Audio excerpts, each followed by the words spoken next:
Hi everyone, welcome. Hi everyone, welcome back to my channel if you've already watched my videos before or if you're a loyal subscriber. And to everyone who's new here, I'm Ellie. Just a side note, my middle name is pronounced Avalon for those that ask. You can read my description below if you want to know a little background about me, but I'll get straight into the video probably. It's the easiest thing. Today is going to be like a what I eat in the week kind of thing. I do actually work from home, so I guess I do things a little bit differently to most people. I'm not on any diet or anything like that. I do eat gluten and dairy free though, as you can see in the title. So I just thought it might be interesting for those of you that have to follow like a specialist diet to get some inspiration, I guess, maybe, or maybe I'll show some products that you've not used before or tried before. So yeah, first thing in the morning, I'll come downstairs and have either a peppermint tea. This is really good for anyone that suffers with IBS, or like most people that have got gluten intolerance tend to have it hand in hand with some sort of stomach issue. That's why you're intolerant to the gluten to start with. And this first thing in the morning, just before you eat your food, like I just find it's nice, it's minty, what's not to love. And if not, if I'm particularly tired, I will sometimes have like a small coffee. I just have like one sugar. I use Nescafe Gold or something, and I have that with, one sec, my favourite milk in the world, Oatly. Now, if you are someone who is thinking about cutting out dairy, or you already eat non-dairy but you're not that keen on milk and you've given up on milk because you don't like it, I think this is one of the best milks you can have that's still got that like thick creaminess that most people like about milk, but it doesn't have any weird aftertaste. I used to live off almond milk and it's very watery, not gonna lie, and I found that this is the best. But yeah, I'm rambling, so let me show you how I put together my first meal of the day. So I start off with oats, and I just buy like literally a supermarket own brand oats. It doesn't matter what it is. I don't really know why I said this, because if you're actually celiac, you do have to get gluten-free oats, so just be careful with these and maybe give them a try first. And I've got this little scoop thing. Some of you might recognise this. It's from My Protein, and you get it with your protein shakers, but I just like it because this kind of amount of oats is really good, sort of portion size for me, I guess. I've weighed it in the past. I don't weigh my food anymore, but it's probably about 40 grams just to give you a little idea. And then what I'll tend to do with that is add other things to it. I like adding seeds to my oats, nuts, peanut butter, and then I try and add some fruit. So if we've got bananas in, I'll chop a banana in, and if we've got like berries like blueberries and raspberries, my absolute fave, I'll sprinkle a load of them in as well. So let me just go do that and then I'll show you the finished result. As you can see, it's an absolute work of art. Would expect nothing less. So I know a lot of people are becoming increasingly aware of just how it makes sense. I think it does. Of like the issues with palm oil and things like that, and I found this really nice peanut butter the other day in Asda. But it's 100% crunchy peanut butter, vegan friendly, no palm oil, gluten-free and dairy-free. It's just literally peanuts, and it's so good. I've sat with this in a spoon a couple of times. We have a great time together. But yeah, here's my breakfast. Oats with Oatly on top, of course, and a few seeds and stuff. Love them. So it's been a couple of hours since breakfast now, and I'm starting to get peckish, but it's not been long enough to have another meal. Do you know what I mean? You know, you just want a little something. So I may have snacked on a bit of chocolate as well. Don't know if you've had the Cadbury dark milk with roasted almonds, but unreal. But I thought I'd make like a proper snack to stop myself from filling up on dark milk. So I'm gonna have like a protein shake, and this is the one I get. It's Protein World, vanilla, the vegan blend. I've tried loads of different ones, and they usually have like a bit of a, it's just not nice. Sometimes it's really gritty, sometimes it tastes like dirt, but this one I found is pretty good. Anyway, moving on. I'm gonna make one of these, and I sometimes make this with almond milk just because sometimes Oatly's quite expensive, you know, and so girls gotta do that budget lifestyle.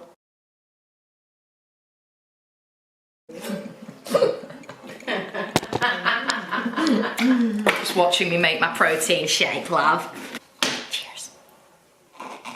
So it's finally time for dinner, and I'm gonna make me and Sarah a stir fry. So I've got these turkey breast steaks. They're quite like thin and easy to cook and really healthy, very high in protein. And I'm gonna make a chow mein for us. So I've got these two sauces because we like quite a lot of sauce in it. Gonna chuck some sweet corn in. Not some gin, I'm afraid, not today. And then some spicy rice noodles that are really nice. Now, these aren't actually technically fully gluten-free. There is a tiny bit of wheat but because it's like really low down the ingredients list, it's because there's not that much in it, and I've found that these don't tend to cause me much of a problem, so these are gonna be fine. Let's get it on the go.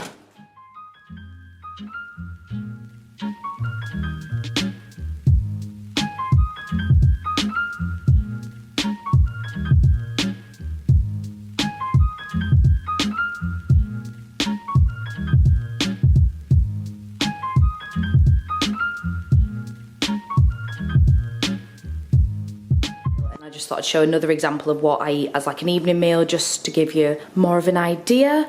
Tonight is shepherd's pie, so I've just cooked some lean beef steak mince in a little bit of some gluten-free gravy, and I have this one. It's a Bisto one. It's really, really good. Tastes just like the actual Bisto, except of course gluten-free. And then I've literally boiled some sweet potatoes. I'm gonna be making a bit of mash. I only add like a dash of sea salt to this, so Sarah's just coming in and watching me. And then we put loads of Cathedral City cheese on the top, and then I'm gonna be cooking some carrots to go with that and some peas as well. We have Gilbert in our natural habitat. We love the kitchen. So I'm just putting the cheese. Oh, look how much cheese we've got. I actually love this. We're putting the cheese on top of the sweet potato. Do it again. Yes, Queenie. Did that look good? Right, so here's the before picture of our lovely winter meal. So we're just gonna put it in the oven now for 25 minutes. Maybe more, but 25 should be enough. So the cheese goes nice and crispy. Honey. Jesus. The shepherd's pie. Hallelujah. Sarah giving us a lovely bit of serenading there. So the shepherd's pie is ready with some nice veggies, gluten-free gravy and normal gravy for Sarah, and some water. And some Yorkshire puddings, which are also gluten-free. Yes. Much better. Much better. Come on, Game Controller. It's the holidays. That means new games. These will keep you powering on until the end. I'm just getting on with some work, and this is one of my favourite afternoon snacks to have. I usually have a banana with some peanut butter and just layer it on. This obviously depends what I've had for breakfast, but I'm on a different day now, and I just thought I'd show you my favourite snacks. Love it. So here's a nice breakfast slash brunch idea. I found these crumpets in Asda for £1, which is really good for like gluten-free crumpets like this, I think, because I've seen them before for like £2 or £3, so couldn't say no to that. They're by Warburton's, and they look quite a decent size. Say they're similar size to like a normal crumpet. I'll have to let you know how they taste, but to me they look pretty damn good. And I'm gonna have them with a poached egg on each side, so I'm just boiling the water for that now, and I'll probably have avocado with it as well, but I will show you the finished product soon. It'd be wrong to do poached eggs and not do the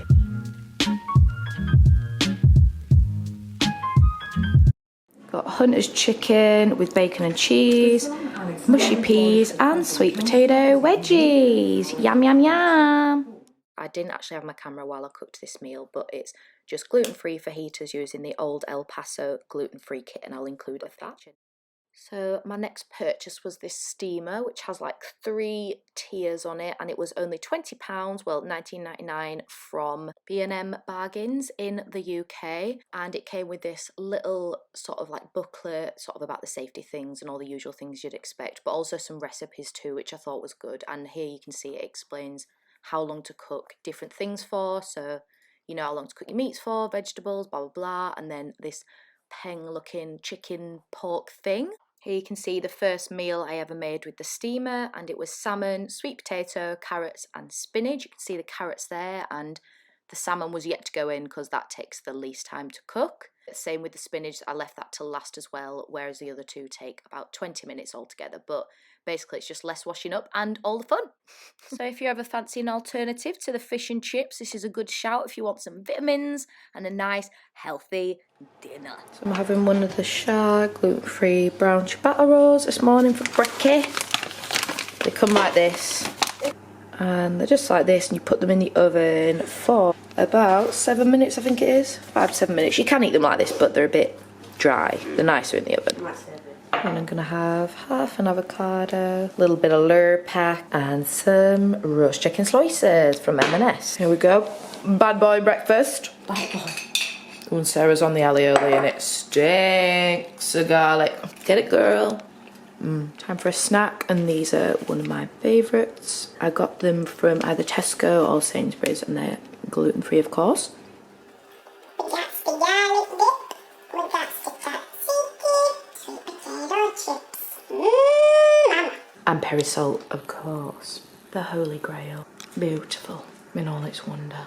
Just putting a wrap together with some Nando's Pyrenees,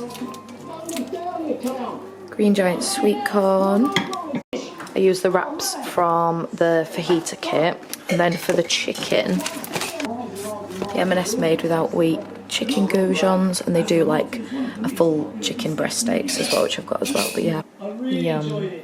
One of my favourite puddings is ones from Tesco. They're like a little chocolate sponge one, and you put them in the microwave for about 30 seconds. And then 3, 2, 1, get them out.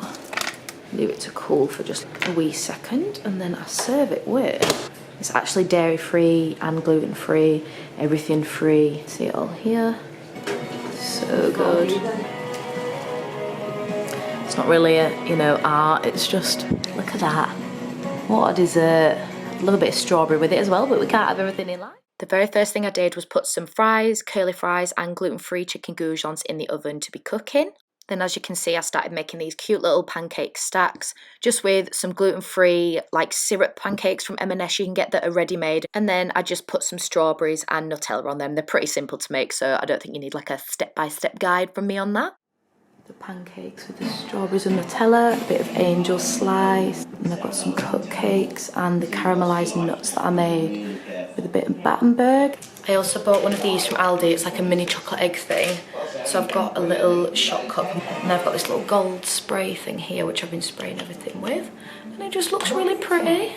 Here I'm just showing you a little chicken mayo sarnie in a baguette that I made for Sarah. For the actual meat board I got some tzatziki, which is one of mine and Sarah's favourite dips, and then I put some avocado in the little dish as well, which is what I'm showing here, and it was only £1 from Aldi.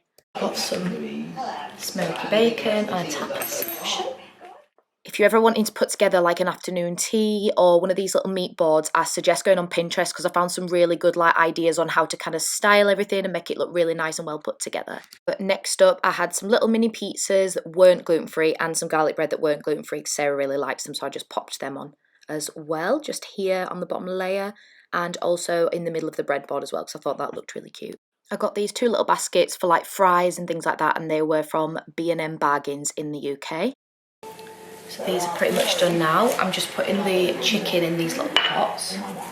Just make some little tuna sarnies now. Now, if you're gluten-free, I probably don't need to tell you that this isn't gluten-free bread. I feel like you can probably tell by looking, but it's very easy to make this exact same thing just with some Genius sliced bread or any bread that you've got available. Yes, it is a word.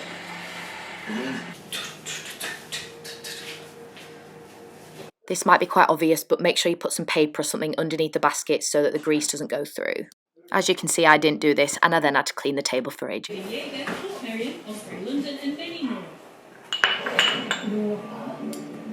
Laura. Don't you think that me and Purpose is estate agents that I look like you? Hope she likes it. Says, come in! Balanced. Ooh, amazing! Yeah? Yeah. You happy with it? Yes. Millions of bacteria are hiding. What are these? Try Colgate Total. So they're the caramelised nuts. Oh no, they're little sweets. For 360 Amazing. Yeah? Colgate Total. Let's eat. Awesome.